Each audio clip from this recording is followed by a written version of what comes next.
Bonjour à tous, il est 14h00, donc c'est l'heure et vous l'attendez cette webconférence depuis un moment suite au message qu'on reçoit en tout cas, qui est l'étude Belle Demeure en tout cas sur la dynamique et les perspectives du marché de l'immobilier de prestige en France. Évidemment, comme à chaque webconférence sur ce segment qu'on n'a pas abordé ce semestre-là, nous sommes accompagnés de 4 maisons incontournables du prestige immobilier en France, ou en tout cas de 4 experts. Et le mieux, c'est qu'ils se présentent tout de suite avant que je vous énonce le sommaire et ce que vous allez pouvoir retirer de cette webconférence. Je les vois apparaître au fur et à mesure. Fantastique, je crois qu'ils sont présents. Alors, vous allez voir qu'ils sont des acteurs régionaux, mais aussi internationaux. Et puis, l'idée, c'est peut-être qu'ils se présentent maintenant qu'on les voit tous, qu'ils se présentent dans l'ordre peut-être dans lequel c'est sur l'écran, pour voir avec qui on fait ce voyage dans l'exploration du marché du prestige pendant ces 45 minutes. Est-ce que c'est Sonia qui ouvre les présentations ? Alors, bonjour à tous, donc je suis Sonia Reboul, je représente l'agence Kretz Family Real Estate, qui a la particularité d'avoir une série sur Netflix et TMC qui s'appelle L'Agence, et donc je représente cette agence sur la région Aquitaine, plus précisément sur Bordeaux et le bassin d'Arcachon, Arcachon-Ferré. Voilà. Merci beaucoup Sonia. Nicolas. Bonjour, donc Nicolas Ginon. Je travaille pour la maison Daniel Féot depuis 5 ans et je m'occupe principalement du sud de la France avec 4 implantations à Aix-en-Provence, Marseille, Lomarin et Saint-Tropez. Parfait. Vincent, qui maintenant nous a rejoint parce que la technique, il a été pugnace en tout cas. Donc, merci Vincent. On y est arrivé. Bonjour à tous et à toutes. Vincent Garnier, je suis le directeur régional pour le groupe Émile Garcin, toute la façade ouest de la Normandie jusqu'à la frontière espagnole, Belgique, Suisse et Megève. Très bien, merci beaucoup. Enfin, Caroline Maître-Jean.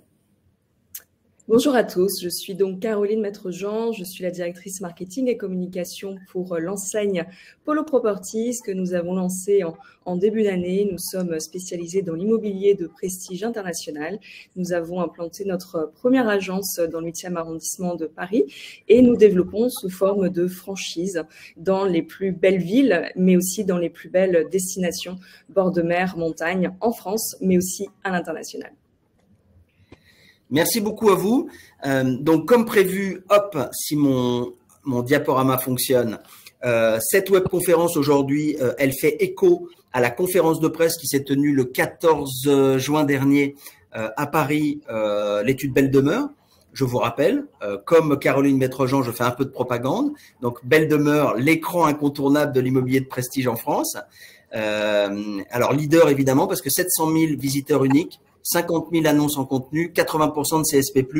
Ce sera important de donner, vous verrez, 2-3 chiffres comme ça au fur et à mesure pour voir d'abord ce que représente en gros le marché du prestige en France aujourd'hui. Vous savez que l'immobilier neuf, si on voulait en dire un mot, je fais écho à ce que disait Jean-Marie tout à l'heure. Vous ne savez pas qui est Jean-Marie, mais vous ne le saurez jamais. Oui, quand on parle de l'immobilier, on va voir qu'il y a plein de segments, plein de métiers. On a la chance chez Aviv Group se loger Belle Demeure, se loger neuf, se loger bureau et commerce, d'être présent sur tous les segments et d'avoir une vision un peu et de temps en temps se poser pour donner quelques indicateurs. Évidemment, tous les segments ne sont pas logés à la même enseigne. Je ne reviendrai pas sur tout ce qu'on a vu sur le résidentiel aujourd'hui qui souffre ou qui a souffert beaucoup en tout cas, sans rappeler l'article 12 de la Constitution, mais du durcissement, surtout du crédit sur les 2 dernières années. L'immobilier de prestige, lui, vous allez voir avec nos différents intervenants et chiffres, ne dresse pas totalement le même bilan. On pourrait dire bien au contraire, mais 3 petits points de suspension. On va en parler tous ensemble. L'idée, c'est de dresser comme ça, de donner quelques chiffres, de faire un zoom sur 2 grands marchés, en tout cas, qui est le parisien et le francilien et le marché de prestige en région.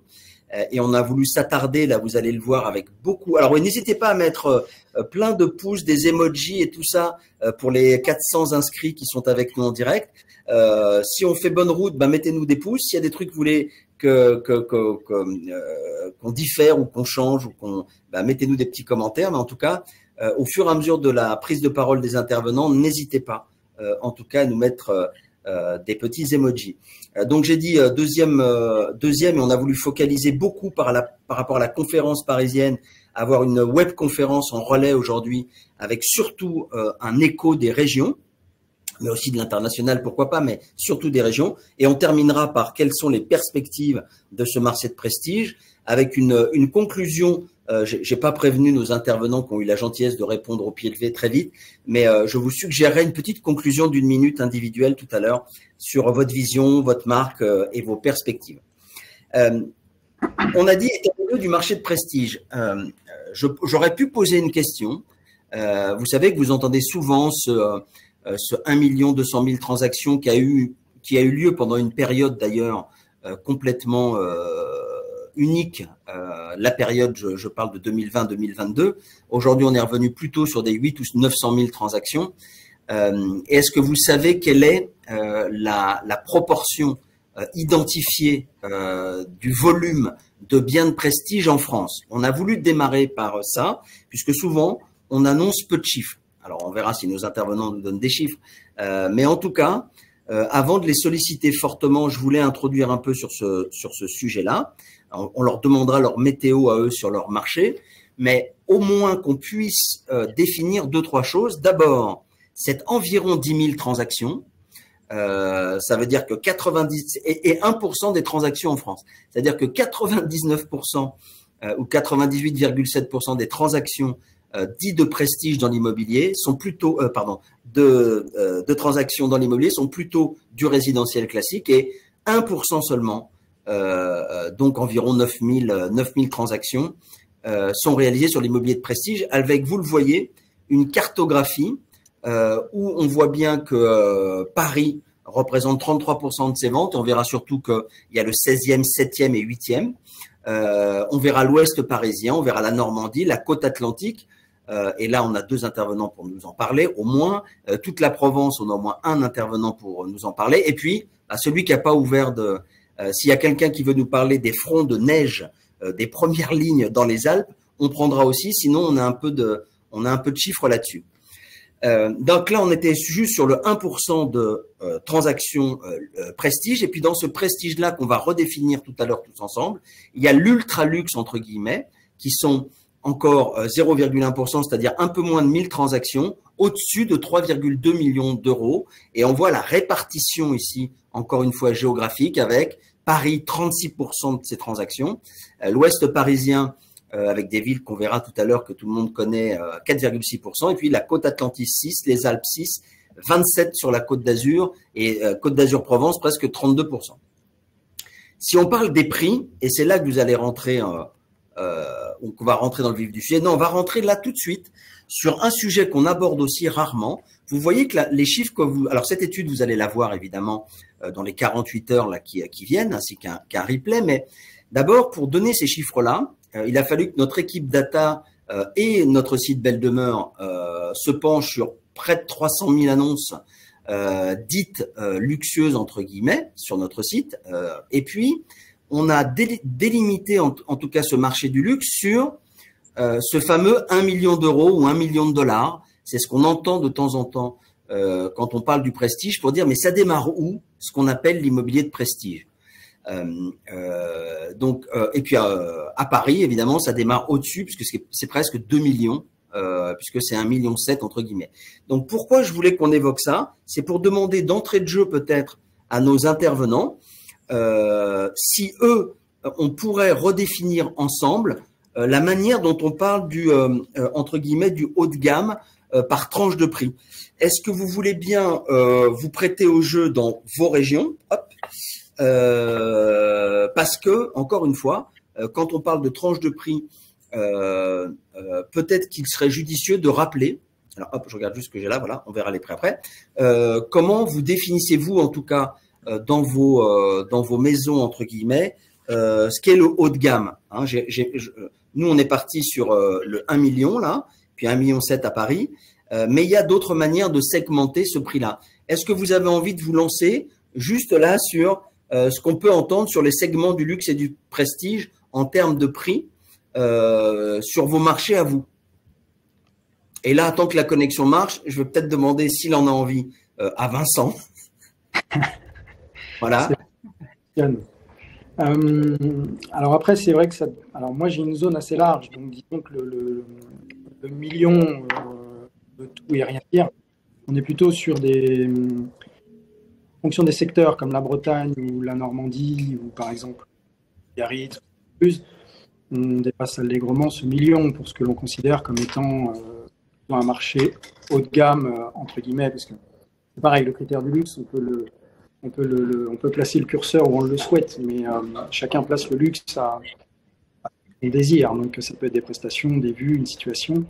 Mais on serait sur une fourchette de prix bien plus élevée qu'un million aujourd'hui. Ok.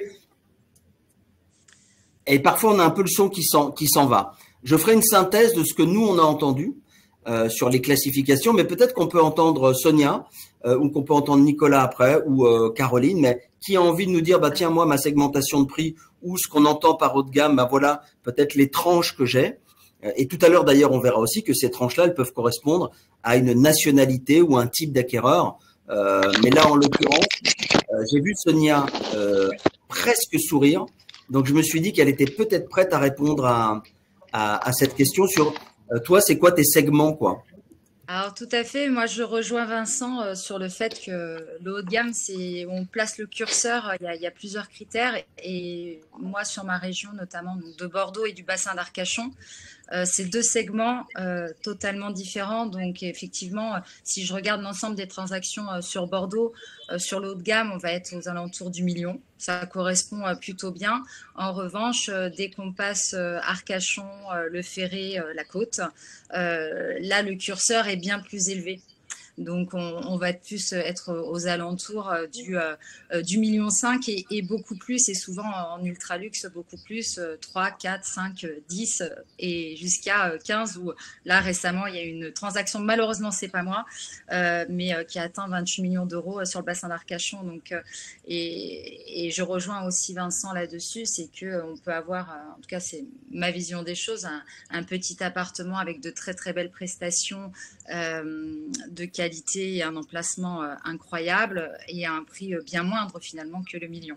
Mais la moyenne reste en tout cas sur Bordeaux, Bordeaux centre 1 million et sur la côte Arcachon-le-Ferré, on atteint des sommets beaucoup plus importants. Ok, Nicolas, est-ce que tu as une autre vision ou est-ce que ça ressemble? Non, ça ressemble. La Provence a toujours été un secteur très attractif, avec des prix assez élevés. Je sortirai du périmètre le marché de Saint-Tropez, qui est un marché très atypique, où les codes du luxe commencent bien au-delà du million d'euros. Néanmoins, sur Marseille, Aix-en-Provence et Luberon-Alpi, on est dans cet intervalle-là qui fonctionne bien, peut-être un peu plus haut. Je mettrai plus le curseur à 1 million, 1,5 million pour une première définition du luxe, que je doublerai presque pour aller vers Saint-Tropez. Ok. Caroline, même avis ou différemment? Ou autre point de vue? Oui, même avis. Je rejoins évidemment vos avis sur les prix. Effectivement, sur certains marchés, sur certains produits, lorsqu'on a une localisation qui est fabuleuse, qu'on a une vue sur des très beaux monuments, une vue mer, etc., on peut sortir de ce million et aborder des prix beaucoup plus élevés. Alors, on va regarder les prix, comment ils ont évolué sur, en tout cas, faire le parallèle entre le résidentiel classique dont on entend ou dont on lit partout ce qu'il en est et de le comparer au prestige. Néanmoins, on est resté sur une segmentation. Vous savez que nous, sur Belle Demeure, je crois qu'il y a un ticket d'entrée, entre guillemets, parce qu'en effet, on peut tout trouver et tout définir comme étant luxe ou pas luxe. Mais en tout cas, nous, il y a un 890 000 euros, en tout cas, qui est une porte d'entrée pour commencer à diffuser. Et ce qu'on entend souvent, ou en tout cas ce qu'on reprend, mais c'est exactement ce que vous avez dit, mais on pourrait le classifier aussi. Nous, c'est ce qu'on entendait à la conférence de presse, entre guillemets, de vos confrères aussi. Et on en a fait un peu une synthèse en disant, il peut y avoir aussi une manière de dire, tiens, le haut de gamme, entre guillemets, c'est 1,5 fois le prix du marché. Le luxe, c'est 2 fois. Et puis, quand vous parlez de Saint-Tropez, par exemple, qui parle à tout le monde, Si on rentrait dans l'ultra luxe, en off-market, c'est presque 4 fois le prix du mètre carré classique, quoi. Ça peut être une manière aussi d'identifier les segments. D'autres vont le faire par rapport à leur marché en disant, si je prenais 16e Nord, oui, Trocadéro, etc. à Paris, où on voit qu'il y a beaucoup de transactions, on pourrait dire, eh ben, de 1 à 3 millions, j'ai un segment.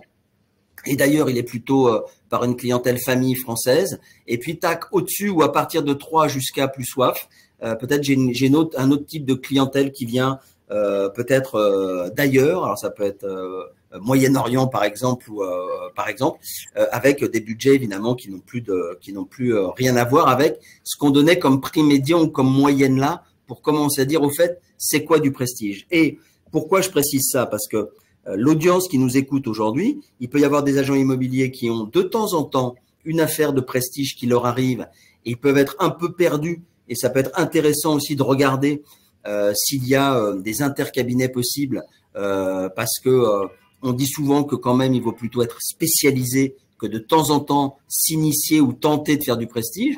Donc s'ils ont des biens qui sont proches de vos agences, vous êtes présents partout tous là, hein, et ben peut-être que il peut être intéressant, vous nous direz tout à l'heure si vous pratiquez ça, de se rapprocher de vous pour évidemment partager et surtout que les affaires aboutissent avec, on va le voir, un savoir-faire et des codes qui sont quand même particuliers à ces marchés-là.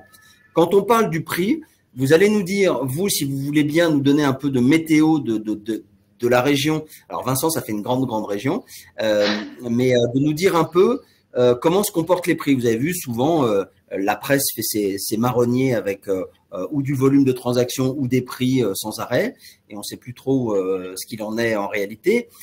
Donc, ce qui est intéressant là, c'est qu'on voit bien que le marché du prestige, qu'on a souvent vraiment isolé et qui peut-être maintenant, il y a peut-être des bémols parce qu'il y a quand même peut-être des choses qui touchent aussi. Je parle des taux, je parle des tendances, je parle de plein de choses qui touchent un peu quand même le marché du prestige. Mais on voit bien que de juin 2023 jusqu'à janvier 2024, là, il y a une baisse du prix du résidentiel classique alors qu'il y a encore près de 2% sur un an d'augmentation sur le marché du luxe. Et si on prend les 24 derniers mois, on est à moins 12 sur le résidentiel, on est à plus 2,2 sur les 2 dernières années sur le marché du prestige. Est-ce que vous, en termes de prix, si on regarde un peu la météo de votre offre, de votre demande, entre guillemets, qu'est-ce que vous constatez sur vos marchés en termes de volume? Est-ce que vous êtes en pénurie de biens ou est-ce que vous êtes en raréfaction de biens? Et puis en termes de prix, est-ce que les prix, alors peut-être selon les sous-segments, ça je sais que enfin en tout cas que Nicolas y tient, puisqu'encore une fois on vous a donné des grands indicateurs là, mais tout n'est pas aussi blanc et aussi noir. Et à l'intérieur de tout ce qu'on annonce comme prix ou comme région, bien évidemment qu'il y a des sous-rubriques, des sous-segments, des types de biens, des sous-secteurs. Donc, qu'est-ce que ça donne, vous, sur vos régions? D'abord, en termes de prix, est-ce que ça suit cette courbe ou pas du tout? Et sur quel type de biens? Qu'est-ce qui résiste mieux? Qu'est-ce qui résiste moins bien? Voilà, c'est la question que j'ai envie de vous poser. Ok, si alors vous voulez bien. oui, je vais y répondre avec plaisir sur la partie provençale. Évidemment, depuis le Covid, les prix ont augmenté partout sur ces marchés-là qui sont très internationaux et qui, du coup, ont généré une pénurie d'offres assez évidente. On a reconstitué un peu les stocks sur la fin d'année dernière. On arrive maintenant sur un moment où il y a un équilibre qui s'opère entre des vendeurs qui intègrent néanmoins un environnement extérieur un petit peu chahuté et des acquéreurs qui sont attentifs, non pas qu'ils aient une sensibilité au taux d'intérêt très forte, mais la sécurité de l'investissement est quand même une réflexion, en tout cas pour le marché, on va dire, Aix-en-Provence, Lourmarin et Marseille. Je sors Saint-Tropez de ce périmètre qui est un marché où le bien de qualité, quand il est exceptionnel, quelque part, quel que soit son prix, trouvera un acquéreur. Il y aura une discussion bien évidemment, mais c'est vraiment l'unicité du bien et sa mise à la vente qui va générer le contact acquéreur. Donc, je suis sur ces courbes à peu près, avec une baisse quand même du volume de transactions, mais on sent un essor depuis quelques semaines qui devrait compenser les volumes perdus un peu sur le dernier trimestre. Ok, très clair. Je suis resté sur la carte de Paris. Peut-être que je peux avancer sur la région, mais un autre point de vue sur la météo, entre guillemets, ou Vincent, ou Sonia, ou Caroline. Mais Caroline, on sait que tout à l'heure, on va vous interroger sur comment se fait-il que Polo Properties monte une nouvelle marque dans ce marché-là en 2024, et puis sur les innovations technologiques aussi.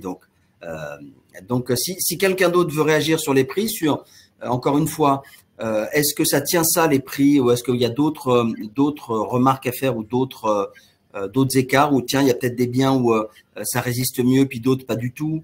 Bon voilà, est-ce que quelqu'un a envie de nous livrer sa météo sur ça maintenant? Sinon, on avance tranquillement sur les régions, pardon. Bien que j'ai encore quelques précisions à faire sur Paris, mais je vais aller vite. Est-ce que ma question était claire, Vincent? Oui, tout à fait clair. Moi, je rejoins Nicolas sur la tendance, je dirais, ce qu'il a dit. C'est vrai qu'on manque de biens vraiment de qualité. C'est-à-dire qu'aujourd'hui, les acquéreurs essayent de se rapprocher le plus possible du très peu de défauts, tout à pied ou à vélo, avec des situations avec un littoral qui n'est pas extensible, avec certaines contraintes en fonction de certaines zones géographiques également. Disons que tout ce qui est vraiment dans la proximité de 5-10 minutes vraiment du littoral, pour parler du littoral. N'hésite pas à parler plus fort, Vincent. Ah, vous m'entendez? Comme si tu étais sur une scène où il y avait 400 personnes, ce qui est le cas, mais à parler plus fort. Alors, donc ce que je disais, c'est que je rejoins Nicolas. C'est mieux comme ça? Parfait. Donc, je rejoins Nicolas sur son analyse et les tendances. Il est certain que les biens qui sont avec des vues, situation centrale, avec des proximités tout à pied ou à vélo, qui est une émergence récente depuis le Covid, tous ces biens aujourd'hui trouvent assez facilement, oui et non, mais assez rapidement acquéreurs. Disons que les difficultés se posent un peu plus dans le renouvellement des stocks pour ce qui nous concerne, et tous les biens qui peuvent avoir des travaux, aujourd'hui c'est plus compliqué. Bon, les marchés qui se tiennent le mieux sont des marchés où il y a un peu de mixte, c'est-à-dire à la fois du résidentiel et à la fois du secondaire. On est sur un marché franco-français, en tout cas sur le littoral dont je m'occupe, à l'exception peut-être du Cap Ferret où il y a quelques étrangers, mais Sonia pourra sans doute nous éclairer également sur ce sujet. Donc on est sur un marché franco-français, et c'est vrai que les biens qui ont aujourd'hui des travaux à réaliser, ce genre de choses, c'est un petit peu plus difficile. Mais la situation, les vues, et dès l'instant qu'on rassemble le maximum de critères possibles, en général, ça sort, hein, il n'y a pas trop de soucis là-dessus. Et les prix se tiennent quand même, malgré tout. D'accord. Encore une fois, hein, si quelqu'un veut dire quelque chose, n'hésitez pas à lever la main. J'essaye d'avancer un peu pour qu'on puisse tout traiter. Par exemple, là, Vincent, quand tu évoques, je pourrais te poser, ou je te poserai, ou je vous poserai la question tout à l'heure, certainement de dire, mais comment se fait-il qu'on ne reconstitue pas ces stocks? Est-ce que les vendeurs sont plutôt attentistes ou les acquéreurs, ou qu'est-ce qui se passe? Mais en tout cas, il faudra qu'on réponde à ça tout à l'heure. Et puis, on va parler aussi cette histoire de travaux, entre guillemets, ou en tout cas d'attente de porteurs de projets avec moins de travaux ou pas de travaux. Qu'est-ce qui se passe? Pourquoi il y a ce phénomène-là? L'idée, c'était, alors je vais vous réinterroger là-dessus, hein. L'idée, c'était de terminer, entre guillemets, Paris et la première couronne pour nous polariser sur les régions. L'offre de prestige, Paris, c'est 40% de l'offre de luxe, avec 16e, 6e et 7e la concentration. Donc, normalement, il est judicieux d'être présent sur ces marchés-là. Quand nous, on interrogeait, alors on a interrogé ou on est allé ou en agence ou à la conférence de presse ou lors de nos rencontres avec des confrères à vous, d'autres marques ou de marques similaires sur Paris qui nous disaient, de 1 à 3, par exemple, sur le 16e, j'ai beaucoup de clientèle franco-française touchée quand même un peu finalement par les taux et la hausse des taux. Le 1 à 4, comme ça, il passe pas si facilement que ça, entre guillemets. Au-delà de 3, c'est une clientèle plutôt étrangère qui paye cash et il n'y a aucun souci et zéro rétractation. Et tout va bien. Avec une clientèle russe qui est plutôt partie en tout cas ou moins présente, une partie asiatique qui est arrivée, une partie moyenne-orientale qui est très présente, en tout cas dans les agences qu'on a interrogées ici, et les Américains qui sont plutôt entre guillemets rive gauche ou centre, plus que 7e entre guillemets ou 16e nord. Donc voilà ce qu'on entendait si on voulait aussi parler de segments.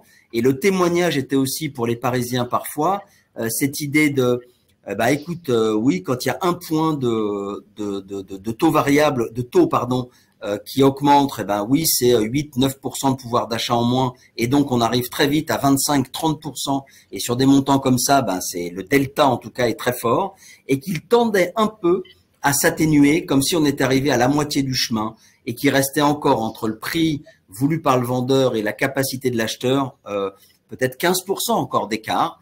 Et bien sûr qu'on n'arrivera pas à zéro, mais qu'il y avait encore 15% et non plus 25% d'écart, comme il y a eu un moment donné où ça s'est vraiment arrêté, entre guillemets. Et au moment où le signal des taux est arrivé, ça allait un peu mieux et les gens font un peu d'efforts. Voilà en tout cas les témoignages qu'on avait sur Paris. Je ne sais pas si vous avez le même type, encore une fois, de témoignages. Et avant de vous repasser la parole, on termine toujours, enfin en tout cas sur Paris, alors c'était Saint-Tropez d'un côté où ça peut être Courchevel en front de neige, mais en tout cas c'est l'ultra luxe. Et sur l'ultra luxe, ce qui était intéressant, c'est encore d'avoir un chiffre qui pour vous est très important puisque c'est ce qui va tirer votre marché vers le haut et c'est votre cible. Votre cible, elle serait constituée, selon l'étude Belle Demeure, de 300 000 personnes dans le monde disposant d'un budget d'environ 30 millions d'euros. Donc voilà ce que représenteraient les ultra riches, c'est-à-dire votre niche disposant d'un investissement immobilier possible jusqu'à 30 millions d'euros. Donc voilà, encore une fois, quelques chiffres pour votre marché qui, encore une fois, souffre moins, avec pour la partie francilienne en tout cas, plus les maisons qui ont un peu souffert entre guillemets, mais vous allez retrouver ces chiffres tranquillement. Moi, ce qui nous intéresse là maintenant, c'est surtout sur les régions, d'avoir le même type de constat, c'est-à-dire que la représentation du prestige en France, elle est, vous le voyez, la Normandie, côte atlantique, Alpes, Provence, Côte d'Azur, voilà ce que ça représente. Vous, quand je vous interroge entre guillemets, quand je vous interroge sur quels sont, est-ce que dans vos marchés, en tout cas sur ce marché du prestige en région, les volumes, pourquoi ou pour quelles raisons ils auraient tendance à baisser? C'est quoi la raison? Pourquoi il y a est-ce que ça veut dire qu'il y a eu un déstockage trop important? Très important parce qu'il y a eu un rattrapage. Est-ce que les gens attendent? Est-ce que c'est des biens qui correspondent pas? C'est quoi le fait qu'il y ait une baisse de volume de mandat? Alors, je dirais que post-Covid, effectivement, l'ensemble des agents immobiliers de la place était un petit peu court en biens. Le marché a mis un certain temps avant de se régénérer et avant de proposer des biens de qualité, à la fois parce qu'il faut un peu de temps pour les marchands pour à la fois concevoir et mettre sur le marché les biens, et puis parce que les décisions qui ont été prises d'achat ont entraîné quand même un laps de temps d'inertie entre deux mouvements où on a mis 6 mois, voire 12 mois à régénérer les stocks. Là, je pense que maintenant, on est arrivé à un bon niveau. On a un bon seuil de stock et on a une gamme complètement ouverte en termes de typologie de biens. On regarde l'évolution des prix. Moi, je constate la résilience clairement du marché du prestige, avec une appétence pour des marchés mûrs. Hein. Les Alpes, la Provence et Paris le prouvent. Ça veut dire qu'on a quand même, comme les marchés financiers le font, une attirance vers la sécurité et vers des marchés complètement établis. Et donc qui naturellement entraîne les prix vers le haut. Alors après, évidemment, il y a les prix de mise sur le marché et les prix vendus chez le notaire. Il y a quand même des corrections à ce niveau-là. Mais globalement, 10%, des fois on dit que c'est de l'ordre de 10. Oui, ça vous choque, ça ou pas? Non, non, ça me choque pas. Voilà, on est revenu à des niveaux de négociation ante-Covid où vous avez une mise à la vente qui est naturellement le plus haut possible, et puis ensuite une correction, soit par une négociation, soit par une descente progressive que tous les agents immobiliers connaissent, qu'il faut accompagner au mieux et conseiller. Voilà. Non, 10%. Vous avez vu, on a extrait deux, trois prix médians là, Mhm. avec Saint-Tropez à 6,7 millions en prix médian et Courchevel à 7,2 millions sur les maisons, entre guillemets. Juste comme ça, deux petits points. Et Cap-Ferret, 2,3. C'est le minimum dans ce que je vois passer des biens de Sonia sur son Instagram, que je vous invite à aller visiter. Parce que quand tu parlais de biens à 1 million tout à l'heure, j'en avais pas vu beaucoup sur ta page Instagram. Non, sur le Ferré, il y en a peu quand même, je l'avoue. Voilà. Ah, c'est ça. Ou c'est des cabanons pour vendre des huîtres, quoi. Et encore. Ouais, et encore. Et encore. Et encore. Je voudrais qu'on aborde, vous voyez, on a essayé, entre guillemets, de dire, voilà, tiens, il y a du résidentiel, il y a du prestige. Qu'est-ce que c'est que le marché du prestige? Tiens, quelles sont les tendances? Mais on n'a pas terminé, puisque d'abord, on n'oublie pas Caroline, notamment, mais aussi sur plusieurs choses, en fait. Vous avez vu, il y a cette notion, vous nous avez parlé de cette notion de travaux. Parfois, on entend parler de notion de clé en main. Est-ce que c'est quelque chose que vous avez vu évoluer et pourquoi, ou est-ce qu'il y a d'ailleurs une attente des acheteurs différente, ou en tout cas dans vos segments à vous, c'est quoi les attentes de vos acheteurs? Alors d'abord, on peut regarder sur le bien et puis après, on pourra regarder sur la relation qu'il a avec son intermédiaire qui est l'agent immobilier. Mais sur, par exemple, les prestations, est-ce qu'il y a quelque chose qui change avec cette attente ou ce sujet des travaux? Alors, si je peux intervenir sur ce sujet, oui, Vincent. Aujourd'hui, dès l'instant qu'il y a des travaux, c'est un petit peu plus compliqué. Alors, travaux, j'entends par travaux des travaux lourds, pas des travaux de décoration, ce sont des vrais travaux de rénovation assez lourdes. Là, ça pose plus de difficultés. Là, par exemple, je viens de réaliser une très belle vente à Dinard, un des plus beaux appartements, mais pour reprendre votre expression, Alain, c'était un clé en main, c'est-à-dire tous les travaux ont été refaits et on l'a vendu très rapidement, sans trop de publicité et sur des budgets quand même particulièrement élevés pour le secteur. C'est vrai qu'aujourd'hui, ce qui ne nécessite pas de travaux lourds sort un petit peu plus facilement. D'une part, parce que les travaux ont été faits, on peut en jouir un peu plus rapidement. Pas trop on est sur un marché secondaire, n'oublions pas, le suivi des chantiers, etc. Le coût des matières premières qui a augmenté. Et je pense que tout est lié sur je dirais, sur ce schéma-là, quoi. Votre clientèle, elle est plutôt française, Vincent? Oui, majoritairement Bretagne, Normandie, Biarritz, Pays Basque, Biarritz, Saint-Jean-de-Luz, on est plutôt sur du français. Bordeaux, français aussi. Cap-Ferret, on peut avoir quelques étrangers, mais on est quand même majoritairement sur du français, franco-français. Et je relaye sur Sonia, sur le bassin, là, entre guillemets, ou sur le Cap-Ferret. Est-ce qu'il y a d'autres nationalités que les Français? Si oui, tes clients, c'est qui en gros? Alors, moi, j'ai pas mal de clients en fait qui sont français, mais qui sont expats aux États-Unis. J'ai beaucoup cette typologie de personnes. Alors, effectivement, je rejoins Vincent sur majoritairement, c'est beaucoup de Français et j'ai quelques Américains. Voilà, quelques Américains. Je réfléchis, j'ai eu une fois un client chinois, mais vous voyez, ça reste rare. Voilà, c'est oui, majoritairement Français, Américains ou expats.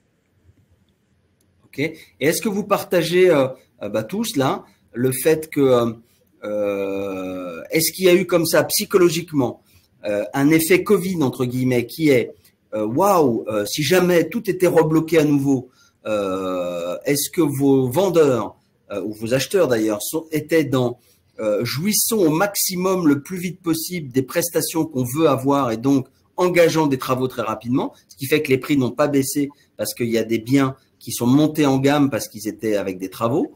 Ça, c'est l'effet prix et qu'il y a cette attente.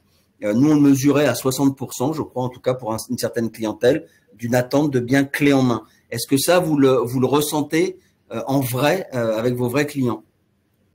Alors peut-être sur la partie, en tout cas des clients étrangers, c'est ce qu'on peut constater en tout cas de notre côté sur le marché parisien. Et je citerai à nouveau la clientèle américaine qui fait son vrai retour avec des demandes assez fortes de la part de cette clientèle à Paris qui recherche très clairement des pieds-à-terre clés en main. C'est-à-dire qu'on ne s'ennuie pas avec des travaux, des rénovations. Ce sont des personnes qui vont être amenées à se déplacer à Paris pour le business ou le plaisir et qui vont pas être souvent sur place et qui donc demandent ce type de bien clé en main. Exactement la même chose, ou en tout cas sur le segment de l'ultra-luxe pour notre clientèle qatari, par exemple.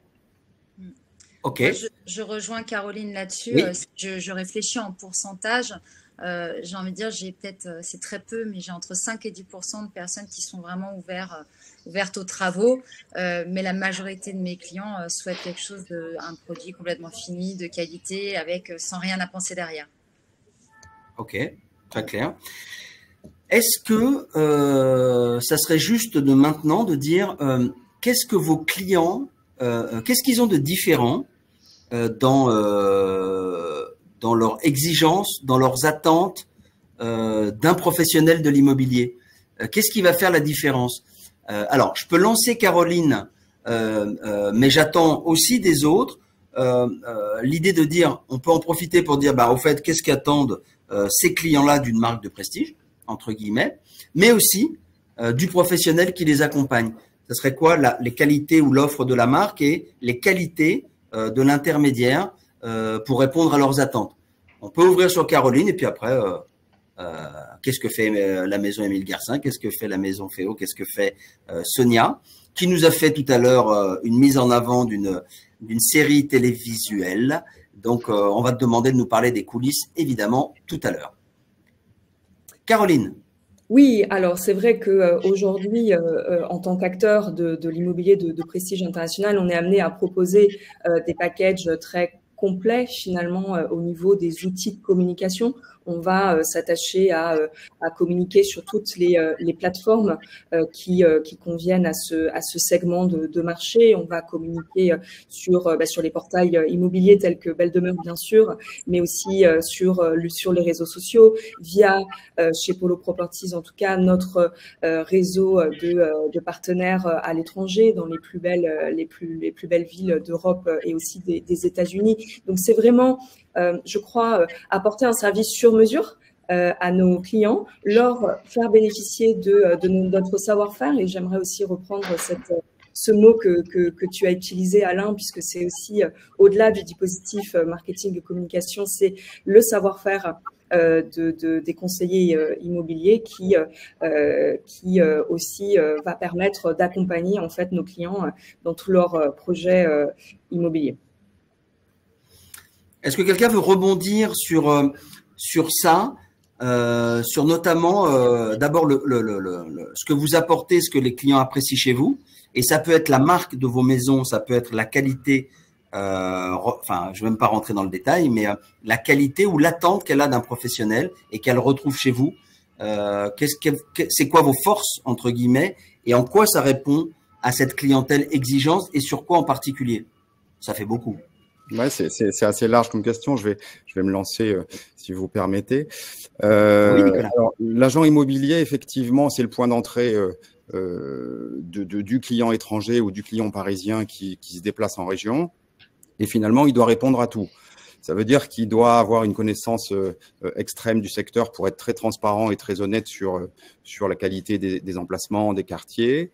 Il doit évidemment, et je vais dans le sens de mes deux confrères et consoeurs, proposer des solutions sur mesure d'architectes, de personnalisation pour que même en résidence secondaire, on s'imprègne et le client puisse vraiment faire sienne de son acquisition. Il doit mettre à disposition tout un arsenal, souvent dont il n'a pas connaissance avant la rencontre avec ce client, qui va exprimer d'une manière plus ou moins claire son besoin. Mais quelle que soit la demande, ce qui va compter, c'est la solution. Donc, notre sujet, c'est c'est de répondre et d'apporter la solution idoine à sa préoccupation, que ce soit une problématique de bateau sur le bord de mer, que ce soit une problématique d'architecte de renom à trouver rapidement pour une rénovation dans les parcs de Saint-Tropez, ou une jolie demeure provençale à Lourmarin. Donc c'est très variable, et derrière un métier qui paraît très simple comme l'agent immobilier, on sait qu'on a une multitude de qualités et notamment de savoir-être. On parle facilement financement ou paiement?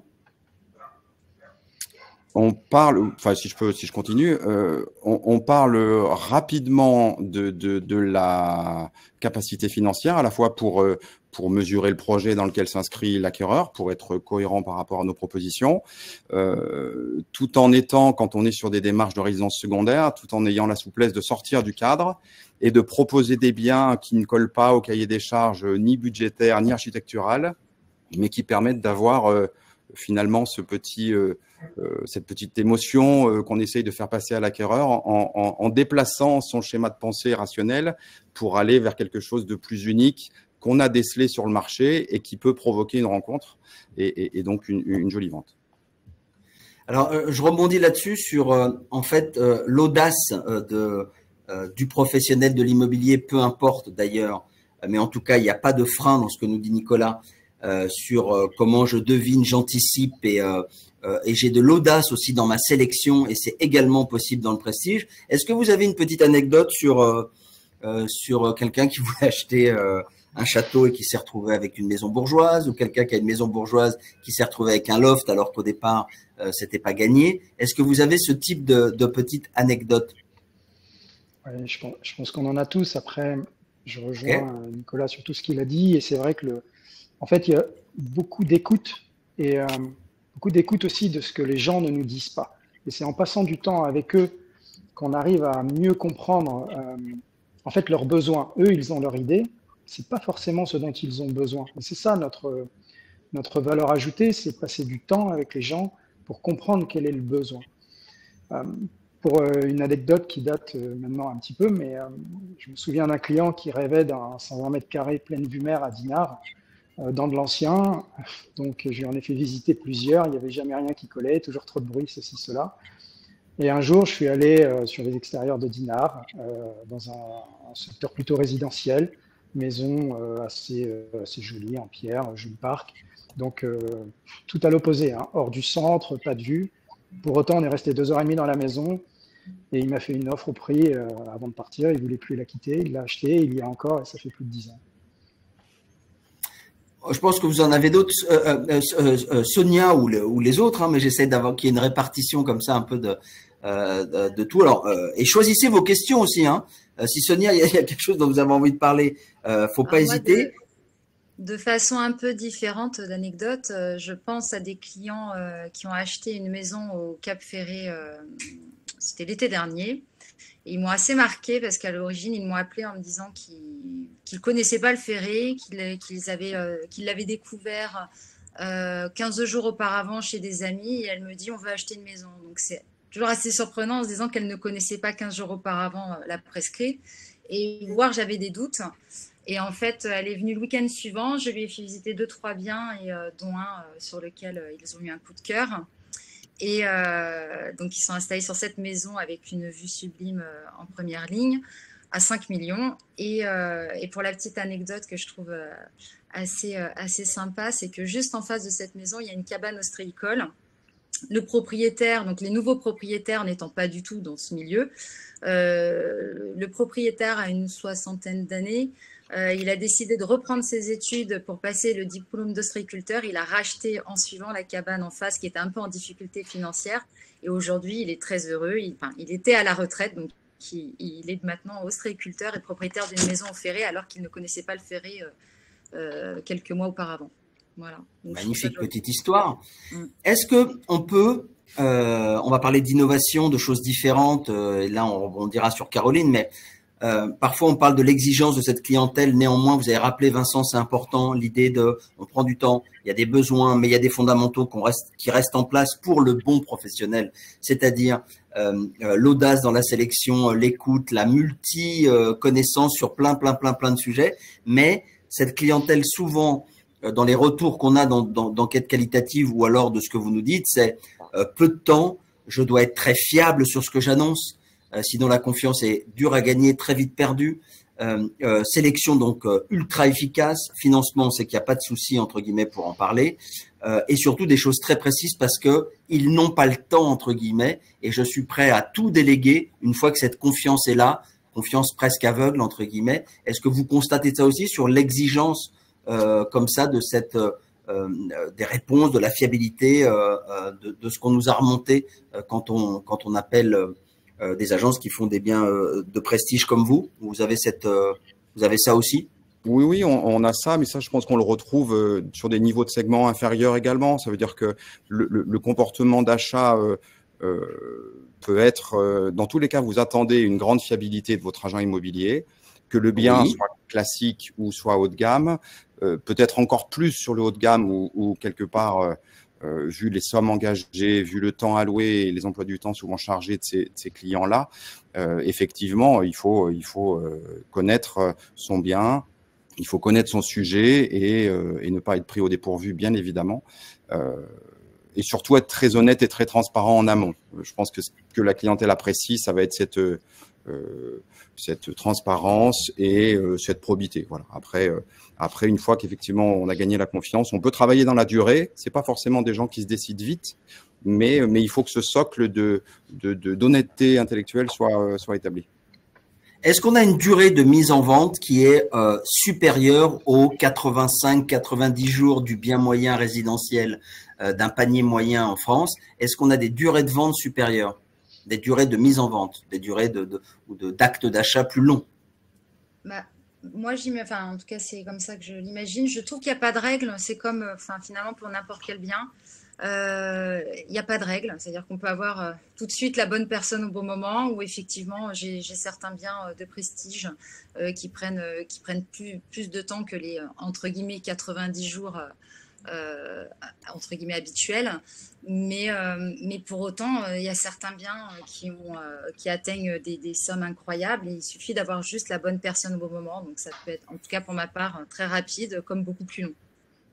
Donc, l'idée, c'est comment faire pour trouver la bonne personne qui va bien pour le bien qu'elle a avant les autres. Ça veut dire, si on parle de sourcing, par exemple, d'où ils proviennent vos contacts? Par exemple, vous voyez, là, on nous pose des questions sur le off-market, sur certains nous disent, Belle Demeure me rapporte 45% de contacts. Magnifique, on n'en demandait pas tant, mais en gros, votre sourcing, comment je fais pour avoir les clients avant les autres? Alors Alain, je crois, c'est pas pour vous flatter, mais ça va vous faire plaisir. Pour ma part, sur ma région, la plupart de mes clients arrivent via Belle Demeure. Et d'autre part, c'est beaucoup aujourd'hui pour moi les réseaux sociaux, et j'en suis la première surprise parce que je n'imaginais pas il y a quelques années que des clients avec des budgets assez incroyables puissent me contacter via Instagram par exemple, et pour autant c'est le cas. Donc je pense. Est-ce que ça représente Instagram? Vous arrivez à chiffrer un peu le nombre? Est-ce que c'est une vente sur 5, une sur 8, une sur… Sur l'ensemble des transactions effectuées en 2023, je vais prendre 2023 par exemple sur ma région, on est en tout cas notre région sur laquelle il y a eu le plus de transactions. Alors pas en chiffres, la Provence nous devance et d'autres, l'étranger aussi. Mais en volume de transactions, on est sur la région où il y a le plus de transactions. Mais sur ça, j'ai envie de dire, Instagram, pour ma part, ça a représenté un tiers. Ouais, c'est énorme. Ouais. Alors, pour donner un ordre d'idée, vous avez, je crois, de mémoire, plus de 30 000 followers sur ce marché de niche qui est assez conséquent, entre guillemets. Donc, on voit bien que c'est un médium que vous avez poussé, que vous utilisez. Voilà. Pas tout à fait. Comment? Je dis pas tout à fait encore 30 000, mais bientôt 30 000. Oui. Oh, mais ça, c'était avant la webconférence, Sonia. Ouais. Après, avec le replay et tout ça, vous allez voir, ça va monter. Donc là, on était en train de dire sourcing, ok, Belle Demeure et vos médias, notamment Instagram, et certainement des recommandations de client à client aussi. Caroline, est-ce que comment vous trouvez vos clients ou votre sourcing? Ça va venir à vous, Nicolas et Vincent. Quel est le sourcing et est-ce que vous mettez en place aussi des innovations? Caroline, qu'est-ce que vous avez envie de nous dire là-dessus? Oui, alors il y a plusieurs sources, hein, effectivement, pour permettre de mettre en lien un vendeur et un acquéreur via effectivement un conseiller immobilier. Notre métier est un métier centré sur l'humain, le savoir-faire, très clairement. On en a parlé tout à l'heure. Maintenant, c'est vrai qu'on met en place un dispositif très complet, comme j'ai commencé à l'expliquer tout à l'heure. On diffuse vraiment nos annonces sur votre plateforme, bien entendu, sur d'autres plateformes également, sur notre site internet. C'est vrai que notre site internet aussi est une source intéressante de leads. On a également une belle visibilité sur les réseaux sociaux. Alors Instagram, je te rejoins, Sonia, c'est un point de réassurance. C'est aussi une façon de générer les leads, de mettre en avant nos plus belles propriétés. LinkedIn aussi est un support qui est intéressant, très qualitatif. Et puis oui, pour répondre, et pardon, je voudrais insister aussi sur le réseau international, puisque au-delà du fichier qui est propre à notre agence, des recommandations qui arrivent par les conseillers immobiliers eux-mêmes, puisque la confiance aura été installée en amont et effectivement, on a une partie des clients qui arrivent par ce biais-là, mais aussi via notre réseau international. Et ça, c'est aussi une grande partie des sources de nos leads. Que ce soit je pense à nos collaborateurs de Los Angeles qui, en fait, il y a pas mal de Français à Los Angeles et donc ils nous transmettent aussi des biens à la vente sur la Côte d'Azur ou encore à Paris. Donc, c'est vrai que grâce à ce réseau international, on dynamise forcément notre activité. Pour répondre peut-être à la partie de l'innovation, je poursuis, je termine sur ce point. Oui. Sur la partie de l'innovation, alors c'est vrai qu'on entend beaucoup parler d'intelligence artificielle, bien que l'intelligence artificielle ne viendra pas remplacer le travail de l'humain, en aucun cas. Elle vient simplement augmenter la capacité de l'humain. Et chez Polo Property, c'est quelque chose qu'on met en place sur certains leviers, qu'on teste. Aujourd'hui, par exemple, nos conseillers immobiliers sont assistés de l'intelligence artificielle pour rédiger leurs annonces. Donc, c'est un petit exemple. Donc, on considère aussi dans notre métier ces innovations comme étant des pistes d'amélioration et d'évolution, et sont des opportunités qu'on explore, en tout cas. Mais il était bien que Nicolas et Vincent mettent en avant ce que parfois j'oublie moi, c'est-à-dire l'humain avant tout, là, ce truc gigantesque qui va faire la différence. Derrière, bien entendu, j'ai des innovations qui vont pas remplacer, mais qui peuvent aider ou gagner du temps pour me consacrer d'ailleurs encore plus à rencontrer et à échanger et à passer du temps. Est-ce qu'il y a d'autres endroits où on rencontre les clients volontairement? Est-ce que vous avez des idées sur allez, je fais des grands poncifs, mais est-ce qu'il est utile d'être dans un BNI, d'être à la Rotary Club, au Lions Club, au club de golf du coin ou du grand coin? Où est-ce qu'il faut être aussi pour faire du business? Où est-ce que c'est utile? Vincent. Je pense que tous les moyens sont bons en réalité pour créer du réseau et du lien. Plus on est en dehors du contexte travail, entre guillemets, c'est sûr que ça facilite et ça permet de gagner un petit peu de temps dans la relation avec les gens. Après, je voudrais revenir juste sur un point qui, en tout cas pour ma part, et ce que je vis et ce que nous vivons dans la maison Émile Garcin, c'est vraiment la force du groupe et du réseau. Nous sommes un réseau non franchisé et c'est vrai qu'on s'envoie régulièrement des clients, à la fois des acheteurs, à la fois des vendeurs, de toutes les régions. Et ça aussi, ça permet de gagner du temps parce que les gens nous connaissent et qu'ils viennent de Marseille ou Saint-Tropez, orientés vers Bruxelles ou, j'en sais rien, la Bretagne, Bordeaux, ils fonctionnent à peu près tous de la même manière et on se connaît tous. Donc ça aussi, les clients, ils nous connaissent bien, on les connaît et ils savent comment on fonctionne. Mais après, pour répondre je dirais, au deuxième volet de la question posée, c'est vrai que les réseaux, personnellement, je fais partie de plusieurs réseaux en dehors de l'activité professionnelle. C'est vrai que ça permet d'ouvrir le champ du possible puisqu'on touche à différentes typologies de personnes, de différentes catégories sociales aussi. Hein. Donc voilà, ça permet de s'ouvrir aux gens et que les gens nous connaissent. Et s'ils ont des besoins, s'ils ont des recommandations, ils viennent vers nous tout simplement, plus naturellement, je dirais. Voilà. Ok, merci d'avoir reprécisé la force de la marque et de la maison, en tout cas de la tienne, Émile Garcin, avec cette semaine l'inauguration de la 27e agence d'ailleurs, puisque les gens me le demandent, il y a combien d'agences, Émile Garcin? Donc je précise, 27 si je me trompe pas. 27, c'est ça. Ouais, c'est ça. Quelle perspective? Vous avez vu, on arrive là progressivement vers la fin et les gens nous posent des questions sur alors l'article 12 de la Constitution, hein, il y a un vote le 30 juin, le 7 juillet c'est terminé. Je ne sais pas si ça a une grande incidence. Comment vous réagissez à ça? Comment vous réagissez aussi aux Jeux Olympiques?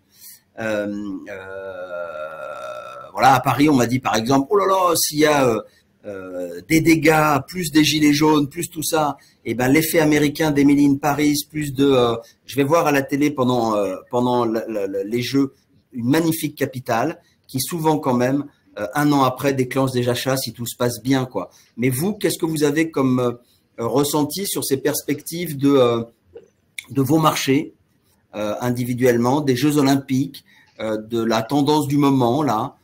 Qu'est-ce que vous avez envie de nous dire presque en prenant la parole en guise de conclusion de tout ce que vous n'avez pas pu dire et que vous avez envie de dire maintenant, c'est le moment. Est-ce qu'il nous reste 5 minutes? Donc, allez Nicolas, c'est parti. Allez. Comme on a une partie des Jeux Olympiques sur Marseille, effectivement, on a un effet mise en lumière de cette ville qui se transforme et qui augmente son attractivité. Donc ça, c'est un très bon signe. Et bien évidemment, Daniel Féault, avec les 27 agences, nous aussi, sur Paris, est au cœur des Jeux Olympiques de la même manière et profite de cette exposition internationale qui est toujours extraordinaire en termes de visibilité et donc de business à moyen terme. Je pense que sur des marchés très établis comme la Provence et la Côte d'Azur, on profite toujours de ces événements qui, même si les Parisiens, je sais, ont quelques difficultés en ce moment, malgré tout, mettra la France en avant et permettra d'avoir à nouveau une exposition extraordinaire. Et plus on a les feux de la rampe sur la France et sur Paris et nos régions, et plus l'immobilier se portera bien, dans la mesure où le luxe est évidemment international. Et là, je vais avec Caroline, bien évidemment, sur la nécessité des réseaux internationaux pour toucher cette clientèle qui est loin d'être uniquement française, mais vraiment complètement mondiale. Caroline ou Sonia? Je t'en prie, Caroline. Non, en conclusion, nous qui venons de lancer une nouvelle enseigne dans cette période un petit peu plus attentiste potentiellement, on reçoit des retours plutôt très positifs. On note au contraire un engouement sur un nouvel acteur de l'immobilier dans cette période, et nous sommes déjà en discussion avec un certain nombre de partenaires potentiels. Je pense à l'île de Ré, je pense aussi à Bruxelles, je pense à Cannes notamment, que nous ouvrons déjà au mois de septembre. Donc non, sur le marché de l'immobilier de prestige, je dirais que l'engouement est toujours là, plus que jamais.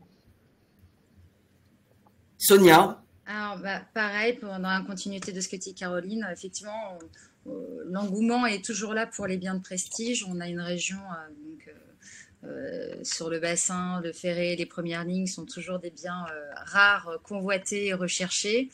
Donc les Jeux Olympiques, vous en parliez, je pense qu'effectivement c'est toujours bénéfique et ça profite à l'investissement. Vous vouliez peut-être que je dise 2 mots sur l'agence.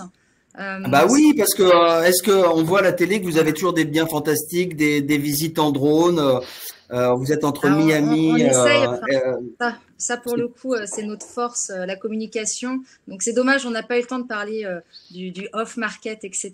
Mais parlons-en maintenant. Sonia, il est jamais trop tard. Une prochaine fois. Non, maintenant. Alors, Sonia. Maintenant, ok. Bien sûr. Alors justement, moi je suis peut-être un peu atypique parce qu'on est. Dites en quoi vous êtes atypique. On a chacun des points de vue différents à ce sujet, et c'est vrai que moi, en tout cas de mon côté, pour mes clients, je leur dis souvent quand ils font appel à nous, c'est surtout pour notre force de communication. Et on est quand même en tout cas en ce moment, dans un marché qui est plutôt attentiste et quand même un peu plus compliqué que d'habitude. Et le fait de pouvoir diffuser, communiquer sur des biens extraordinaires, on multiplie quand même les chances de vendre. En tout cas, moi, c'est le message que je fais passer à mes clients quand ils me parlent de off-market. Et bien souvent, le off-market, on pense que c'est off, mais surtout sur un bien de prestige, les nouvelles vont vite et tout le monde est au courant. Donc voilà. Après, je sais que parfois mes confrères et consoeurs n'ont pas forcément la même idée que moi à ce sujet, mais je trouve que c'est un sujet intéressant et de partager justement les visions avec d'autres. Ok, très bien. Non, mais c'était important de le dire. C'est difficile en 45 minutes d'évoquer tous ces sujets-là. Donc, on essaye de vous interviewer le plus possible. Qui n'a pas fait sa conclusion? Tout le monde a fait sa conclusion? J'ai pas mal parlé, donc je vais me rallier à la cause. J'ai déjà beaucoup parlé. Bon, bah super. Alors, on est arrivé au temps imparti. Oubliez pas qu'on est… souvent, on nous disait que Paris pourrait être en concurrence des fois avec Genève, des fois avec Londres, des fois avec Madrid, etc., etc., avec d'autres pays même plus lointains.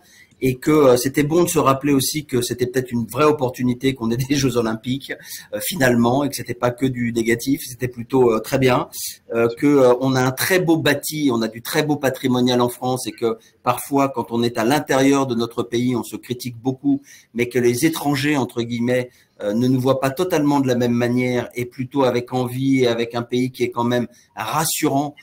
Finalement, vu de l'étranger, vu de l'intérieur, ça peut être un peu différent, mais vu de loin, en tout cas, on est sur un marché immobilier de prestige en France qui est très attractif encore pour nos clients étrangers. C'est ce qu'on entend. J'espère que Sonia, vous avez pu parler un peu du off-market, mais oui, il faudra refaire quelque chose. Mais c'était notre première. Elle était à destination plutôt des professionnels de l'immobilier et peut-être de futurs confrères à vous en intercabinet, mais on peut pas faire plus aujourd'hui.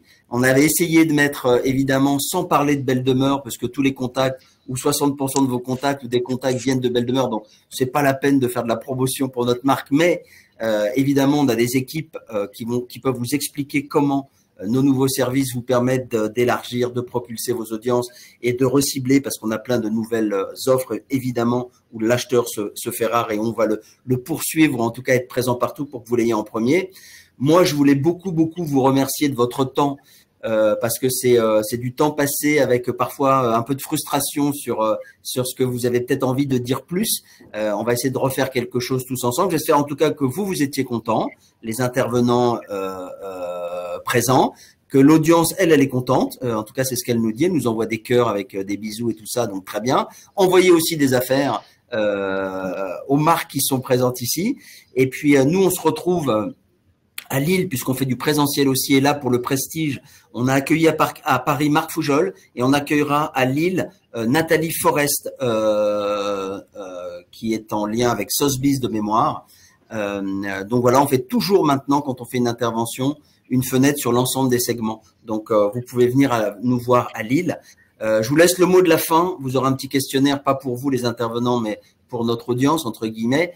Mais en tout cas, moi, je vous remercie beaucoup et j'espère qu'en tout cas, moi, j'ai fait de mon mieux pour essayer, en tout cas, de vous interroger, bien que vous ayez dit peu de choses par rapport à la grandeur de vos maisons.